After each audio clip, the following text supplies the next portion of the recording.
This is my video about the 3 shadowings. My principal is a man of action, and he had a very powerful voice, no nonsense, take charge kind of guy. He really transformed our campus. Even though some people wanted a power struggle, he's like, no, I'm in charge, we need to do this. It's the educational rule. And then people understood. The K through 8 principal also had a very strong voice, and she had a really caring heart. She was awesome. She had really high expectations. I did notice very formal rules and wearing a suit every day. I did see people quoting educational code. The underlying belief was that children come first. You need to be sure of their safety and to follow all rules, especially education. That I learned about the process, that being a teacher, an advocate, and a public speaker is a good foundation as admin designee, but I still need to go through Brandon University. It takes a lot of guts and determination to put all those long hours to create positive change, but both principals did. At the board meeting, I learned that there's a lot of politics and rules, and to make sure the kids always come first, also to have a lot of documentation.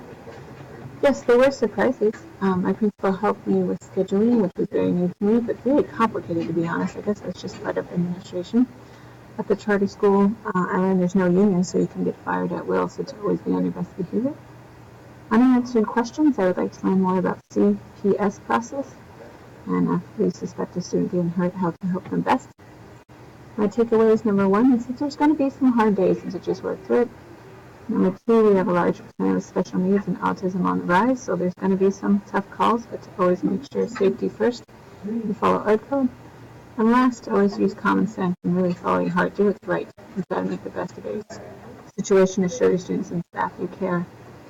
I'd also like to make sure to follow all rules for OSHA, especially when people come to inspect our sites and the other sites. But ADA is very important. It has to be complied to, especially IDEA law, and take care of our students with special needs because that can bankrupt it if there is a lawsuit, so we need to take care of them.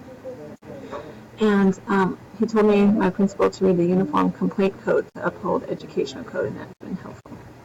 Once again, that's my report on the 3 shadowings of my principal at a high school, the elementary school, middle school combo, the K-8 principal, and seeing all those great teachers and doing some science and project-based math collaboration with them, and then going to the board meeting at my current site to figure out how they take care of our students and create positive change.